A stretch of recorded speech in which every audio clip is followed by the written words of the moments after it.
Assalamualaikum warahmatullahi wabarakatuh. Hai, apa kabar? Sehat ya? Amin. Semoga kita dan keluarga kita selalu diberikan kesehatan. Semoga kalian tetap semangat dalam pembelajaran daring. Semoga kalian masih siap untuk mengikuti pelajaran hari ini. Oke, tidak lupa Bob ingatkan tentang protokol kesehatan ya. Tetap stay at home, tetap menggunakan masker kemana-mana. Oke, untuk materi yang kali ini kita akan melanjutkan dari materi yang kemarin, yaitu tentang struktur atom dan sistem periode unsur. Kalau kemarin kita sudah belajar teori atom ya, teori atom, sudah belajar notasi atom, sudah belajar tentang isotop, isobar, dan isoton. Sekarang kita akan melanjutkan tentang konfigurasi elektronnya. Oke, sekarang melanjutkan konfigurasi elektronnya. Oke, ini adalah konfigurasi elektronnya. Oke, kalau konfigurasi elektron ya, ini miliknya atom Niels Bohr. Kemarin sudah belajar teori atom. Ayo, ada berapa teori tentang atom? Bisa menyebutkan. Oke, ini adalah teori tentang model atomnya Niels Bohr. Jadi elektron mengelilingi inti atom pada lintasan kulit tertentu yang disebut kulit atau tingkat energi. Nah, konfigurasi elektron dinyatakan dengan susunan elektron pada atom. Itu adalah konfigurasi elektron. Nah, ini adalah susunan dari konfigurasi elektron. Oke, perhatikan ya. Di sini ada nomor kulitnya.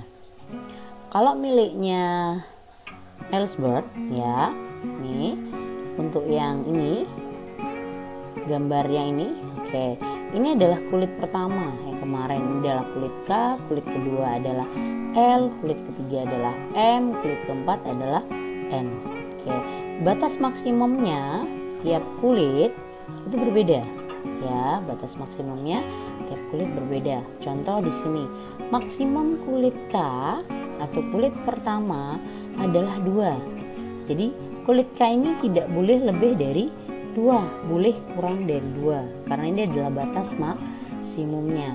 Diperoleh dari mana? Dari rumus konfigurasi elektron, yaitu 2n kuadrat. Pada saat n-nya 1, hasil maksimumnya adalah 2. Pada saat n-nya 2, hasil maksimumnya adalah 8. Oke, ini adalah konfigurasi elektron beberapa atom. Ini adalah contohnya ya. Di sini ada tanda atom. Di sini ini adalah nomor atomnya. Litium ya, Li itu adalah litium, nomor atomnya 3. Jadi karena proton sama dengan nomor atom sama dengan elektron, karena dia muatannya netral, jadi elektronnya 3. Jadi konfigurasi elektronnya, kulit pertama itu 2, kulit kedua itu 1. Pada saat dijumlahkan harus sama dengan nomor atomnya. Oke, contoh yang kedua adalah magnesium. Magnesium nomor atomnya 12 ya, nomor atomnya 12. Jadi elektronnya secara otomatis adalah 12. Jadi kulit pertamanya, kulit K, nilai maksimumnya 2, diisi dulu. Nah, sisanya kulit kedua berapa? 8. Jadi pada saat 12 dikurangi 2 sisa 10. Karena kulit kedua 8, kulit L 8. Jadi sisanya adalah 2 di sini. Oke, ini ya sisanya 2. Jadi 2, 8, 2 nih. Kalau Cl, klor 17, nomor atomnya 17, elektronnya 17. Jadi 2, 8, dan 7. Oke, sekarang ini kulit K, kalium. Dia punya nomor atom 19. Nah, 2 nilai K, L-nya 8, M-nya 8, N-nya 1. Oke, bisa diperhatikan ya. Nah, jumlah elektron yang menempati kulit terluar disebut elektron valensi. Ini adalah elektron valensinya. Jadi litium elektron valensinya 1 karena kulit terluarnya 1. Magnesium kulit terluarnya 2. Klor kulit terluarnya 7. Oke, sekarang yang ini perhatikan untuk kalium. Kalium kenapa Bu? Kulit ketiganya tidak 9. Kenapa harus 8 baru 1? Padahal nilai maksimum dari kulit KLM itu adalah 18, kan kurang dari 18. Nah, ini elektron valensi hanya boleh mengandung maksimal 8 elektron. Kalau 9 tidak boleh, kurang lebih dari 8 itu tidak boleh. Oke. Sekarang diperhatikan, ini adalah teori tentang mekanika kuantum. Itu teorinya yang terakhir ya. Oke. Nah, ini teorinya dari Max Planck. Suatu atom hanya dapat menyerap atau memancarkan energi pada partikel-partikel gelombang tertentu yang disebut kuanta atau kuantum ya. Untuk Louis de Broglie, materi dapat bersifat sebagai partikel dan sekaligus dapat mempunyai sifat sebagai gelombang. Itu adalah teorinya dari Broglie. Nah, prinsip ketidakpastian dari Higgs-Planck.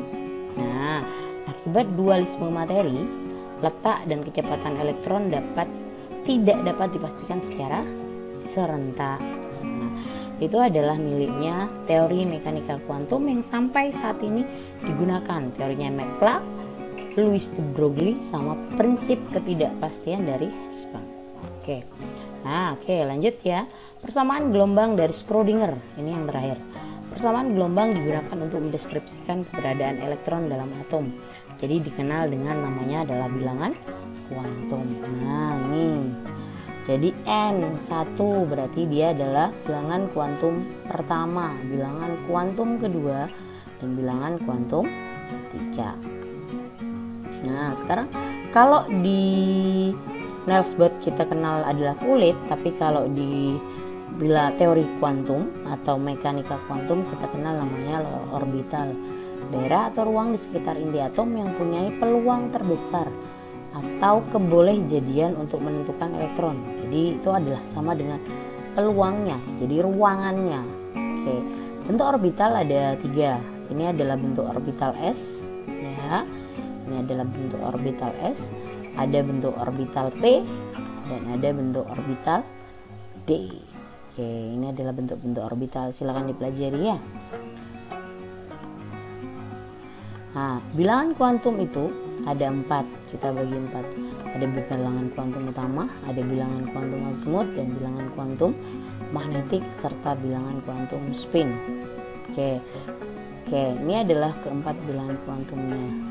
Sekarang perhatikan, bilangan kuantum pertama menentukan besarnya tingkat energi suatu elektron yang mencirikan ukuran orbital ya. Menentukan besarnya energi untuk suatu elektron yang menentukan ukuran orbital, itu adalah bilangan kuantum pertama. Bilangan kuantum pertama nilainya adalah sama dengan 1, 2, 3 dan sampai seterusnya. Jadi kayak kulit K, bilangan kuantumnya 1. Jadi dia adalah orbital 1 atau kulit pertama. Oke. Kalau bilangan kuantum azimuth ini adalah lambangnya L kecil, menyatakan subtingkat energi atau subkulit yang menunjukkan bentuk orbital. Nah, harga L itu mulai dari 0, 0, 1, dan 6. Nah, kalau di subkulit, kalau L-nya 0 berarti lambangnya P. Kalau L-nya 1 berarti lambangnya D. Kalau L-nya 2 berarti lambangnya D. Oke. Lanjut ya, kita ke contoh soal nanti kalau kalian belum paham. Bilangan kuantum magnetik itu menentukan arah orientasi dari orbital dalam ruang relatif terhadap orbital lain. Nah, jadi ini ada arahnya. Perhatikan, pada saat subkulitnya S, berarti kan bilangan kuantum azimuthnya 0, jumlah orbitalnya 2L plus 1. Berarti kan 2 kali 1 tambah 1, jadi 1. Jadi jumlah orbitalnya adalah 1 kalau dia subkulitnya S. Jadi bilangan kuantum magnetiknya atau arah orientasinya hanya 1. Kalau P, bilangan kalau subkulitnya P berarti bilangan kuantum azimuthnya adalah 1. Jadi jumlah orbitalnya 3. Berarti dimulai dari min 1, 0 sama plus 1 ya. Jadi dimulai dari min L sampai plus L.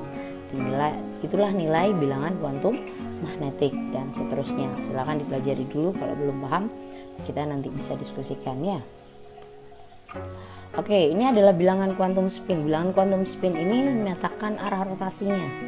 Dia mempunyai nilai biasanya plus setengah jika dinyatakan dengan tanda panah ngadep ke atas ya. Nih, Kalau min setengah berarti ke bawah. Ini berhubungan sama diagram orbital. Oke, bilangan kuantum spin tidak berhubungan secara langsung dengan 3 bilangan kuantum yang lain. Oke, lanjut ya. Untuk konfigurasi elektron berdasarkan orbital ada 3 aturan. Aturan Aufbau, aturan larangan Pauling, sama aturan Hooke.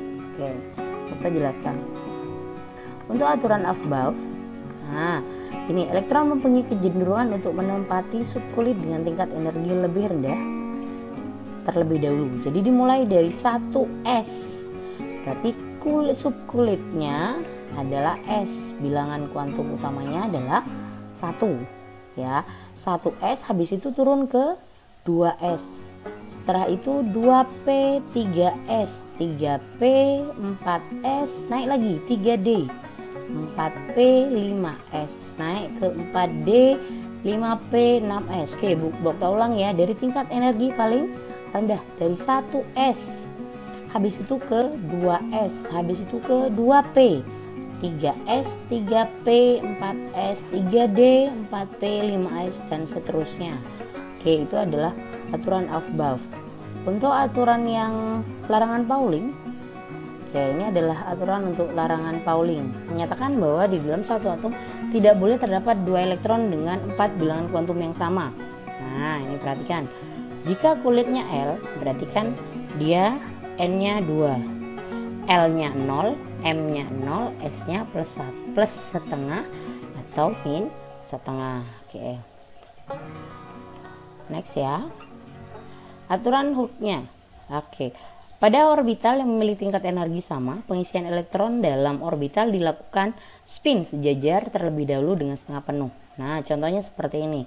Oksigen nomor atomnya 8. Jadi karena dia dimulai dari 1s2. Kenapa s-nya 2, Bu? Karena nilai maksimum s2. Oke, di situ tadi ada nilai s2, p itu 6, d itu 10, f itu 14. Itu adalah batas maksimumnya. Ini berhubungan sama diagram orbital. Nah, 1s2 itu punya satu ruang. Jadi seperti ini.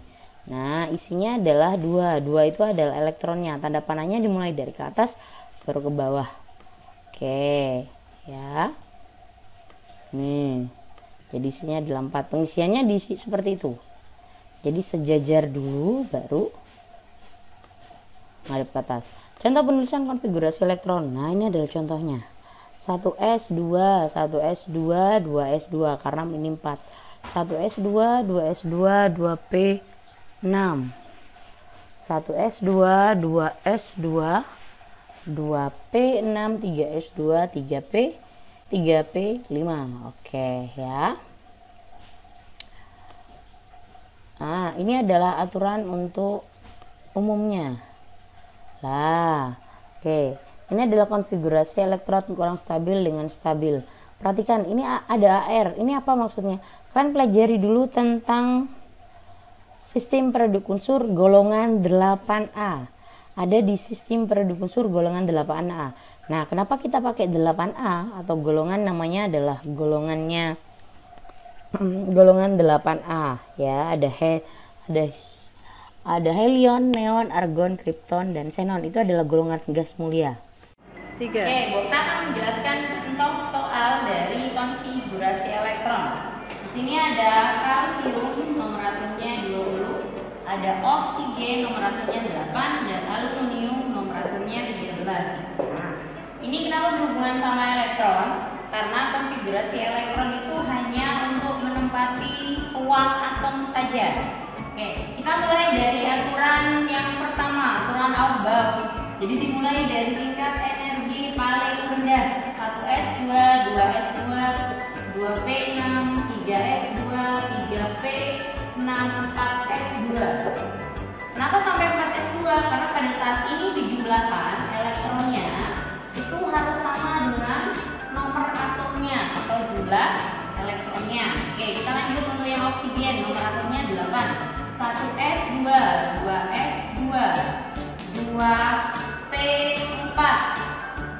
Jadi ini pada saat dijumlahkan harus sama dengan nomor atomnya. Lanjut ke Al13, 1s2, 2s2, 2S2, 2P6, 3S2, 3P1. Jadi ini ya, ini adalah elektronnya. Jadi pada saat penentuan elektron valensinya atau Ev namanya, itu pada kulit terakhirnya. Kulit terakhirnya di sini ada S4S2. Jadi Ev-nya ini jadi 2. Kalau ini Ev-nya berapa? 4 plus 2. Ini dijumlahkan karena bilangan kuantumnya sama. Jadi 6. Kalau ini berapa elektron valensinya? Oke, berarti 2 plus 1 sama dengan 3 karena bilangan kuantumnya sama. Itu contoh untuk aturan penulisan konfigurasi elektron dan elektron valensi. Oke, untuk contoh yang kedua, kita akan mencontohkan untuk penentuan tempat bilangan kuantum. Kita contohkan di sini ada magnesium, nomor atomnya 12. Nah, untuk menentukan tempat bilangan kuantum sama. Kita tentukan dulu konfigurasi elektronnya.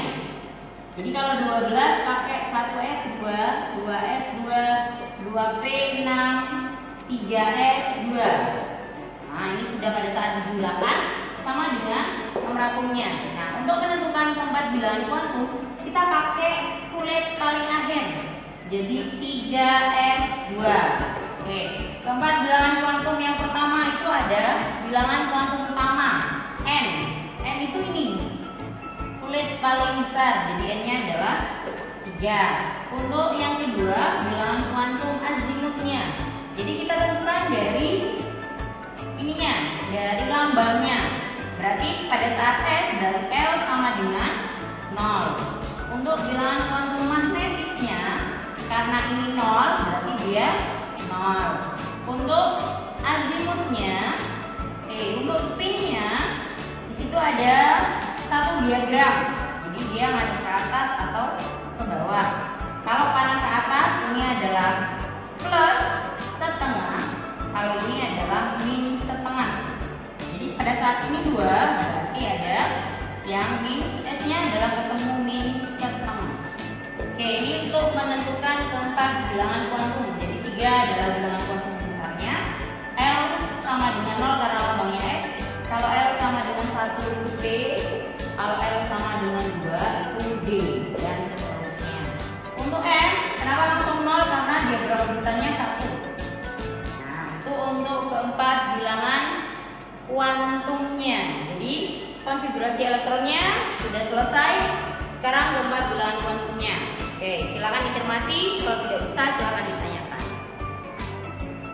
Kita selesaikan sampai di sini. Nanti jika ada pertanyaan kita diskusikan di Google Classroom. Kita tunggu pada saat jam pelajaran. Ya, untuk saat ini nanti tugasnya bisa kalian lihat di Google Classroom. Ya, Bokta tunggu untuk diskusinya. Bokta harap kalian bertanya karena selama ini belum ada pertanyaan. Ya, silakan ditanyakan di Google Classroom. Ya, pada saat kalian bertanya nilainya juga ada. Oke, terima kasih untuk kesempatan kali ini. Ya, kita ketemu lagi minggu depan untuk melanjutkan materinya. Tetap jaga kesehatan di rumah, tetap stay at home. Assalamualaikum warahmatullahi wabarakatuh.